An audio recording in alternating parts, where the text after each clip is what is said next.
So what's up mga ka-vlogs? So this is a part 2 sa moang marching band uniform shoot.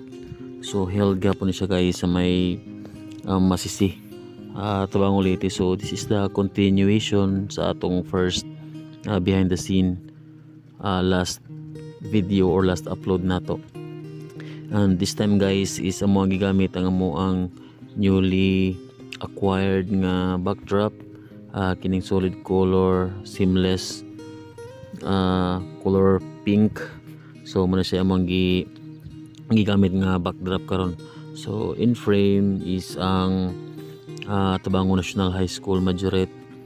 So ako sang gipasulot sa iya ang iyang majorette uniform.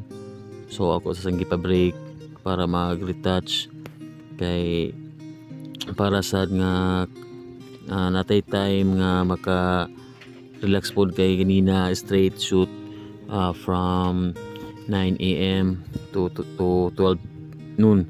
So kini nga time guys is 1 PM na siya. So ang amo ang setup ani guys is actually ako tani sang tagaan og duha ka backdrop, kining majority sa TNHS, pero ako lang sang gi focusan ani nga backdrop kining pink para sad nga maibasad ang iyahang backdrop compared sa uban. At the same time para sad matesting nako ang view or ang output using this backdrop.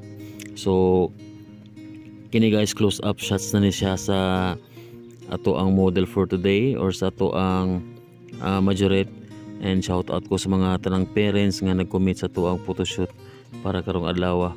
So this time try ko wide nga magdala na siya baton, and ako po na siyang paduhaon diri sa inyo nakita karon guys. So ako siyang gipa play actual sa yang baton kay para sad nga dili lang kay still image lang, kundi nga sa mga movement para maibas pod ang ato ang output kitaon.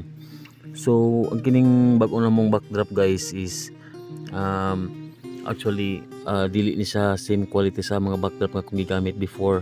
So masila ni siya and then mas mahal. So balik ta guys. So ako nang giamontar ang TNHS majorette no. Actually minorette ni siya last year. So ako po siyang gipasulot sa iyang uniform nga naka-minorette pa siya kay wa man namo na document ang iyang pagka-minorette last year. So since requested man nga ipa-wear ang iyang band uniform last year, so muna siya guys ako ang gipasulot para sa ma-document nga napo siya portrait naka-wear siya sa iyang minorette uniform. So fan shots na lang siya guys kauban sa iyang manghod.